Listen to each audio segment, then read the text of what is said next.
Hello friends, আমি beauty চলে এসেছি বিউটিস বেক অ্যান্ড কুক চ্যানেলে আপনাদের সঙ্গে আজকে একটা বাটারস্কচ ফ্লেভারের কেক ডিজাইন শেয়ার করতে।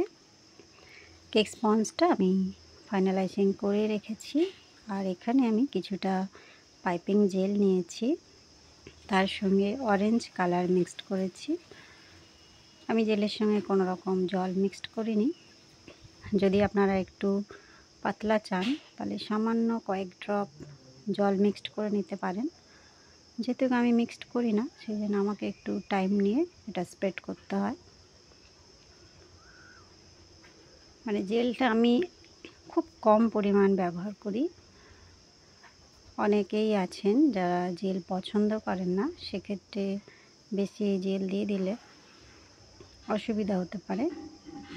এবারে সব সময় সবার সঙ্গে কথা বলেও যে ডিজাইনটা করব সেরকম সময়ও হয়ে ওঠে না, বা অনেক কিছু সমস্যা থেকে যায়। কেউ হয়তো হঠাৎ করে অর্ডার দিয়ে দিল, তখন কি করব ভেবে একটা ডিজাইন করে নিলাম। তাকে যে সেটা ইনফর্ম করব সেই টাইমটাও হয়তো হাতে নেই, সেক্ষেত্রে আমি জেল ব্যবহার করি। আর বিশেষ করে আপনাদের সঙ্গে যেহেতু আমি সব সময় ভিডিওগুলো শেয়ার করি, তাই একটু অন্য ভিডিও বানানোর চেষ্টা করি। এখানে জেল দিয়ে দেখলেন আমি কি করলাম, স্পুন দিয়ে টেনে ভেতর দিকে দিয়ে দিয়েছি, আর অর্ধেক সাইডটা আমি ভরাট করে দিয়েছি। এইবারে নিচে জেল দিচ্ছি, মানে সাইডে এটা দিয়ে আস্তে আস্তে স্প্রেড করে দিচ্ছি একটা প্যালেট নাইফ দিয়ে।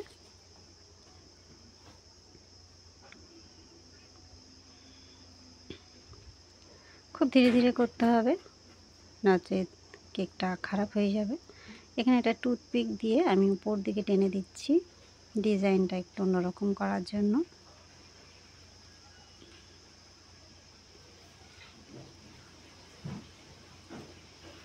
খুব ধীরে ধীরে করছি কাজটা, একদম আলতো হাতে।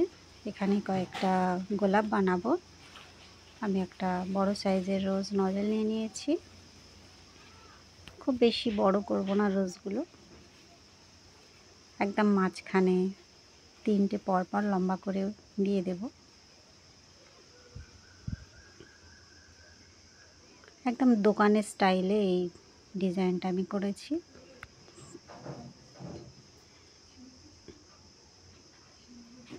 ফুলগুলো আপনাদের সঙ্গে অনেকবার আমি শেয়ার করেছি, এখানে একটু স্পিডেই দেখিয়ে দিলাম।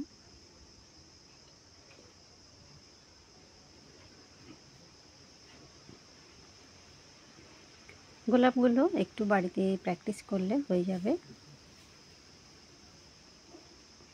ছোট সাইজের হোক বড় সাইজের হোক, সব রোজ নজেলই ভালো, এবং এক একটা নজেলে এক এক ধরনের ফুল হয়, যেগুলো দেখতে বেশ ভালো লাগে। নিচে একটা বর্ডার করে নিচ্ছি, আগে পিছে করে রোজ নজেল দিয়ে আমি করে দিলাম। এই যে এবারে কয়েকটা পাতা করব। আমি পাইপিং ব্যাগটা এখানে ভি শেপ করে কেটে নিয়েছি।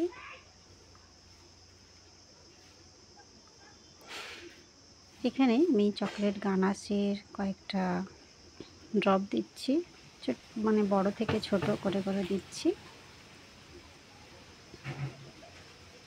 বেশ ভালো লাগে এই ডিজাইনগুলো দেখতে।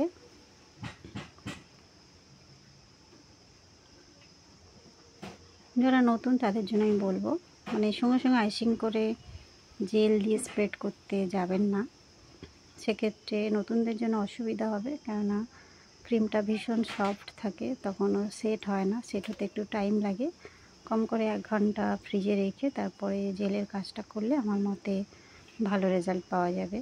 এখানে আমি লম্বালম্বিভাবে নামটা লিখে নিয়েছি, তার উপরে একটু চকলেট গানাশ দিয়ে হাইলাইট করে দিলাম। সাইডে একটু রেড জেল দিয়ে কয়েকটা ড্রপ দিয়ে দিলাম। এই হলো আমার কেকের ফাইনাল লুক বন্ধুরা। কেমন লাগলো? ভালো লাগলে বা একটু হেল্পফুল মনে হলে অবশ্যই একটা লাইক করবেন, চ্যানেলটা সাবস্ক্রাইব করে রাখবেন। দেখা হবে নেক্সট ভিডিও। Bye bye.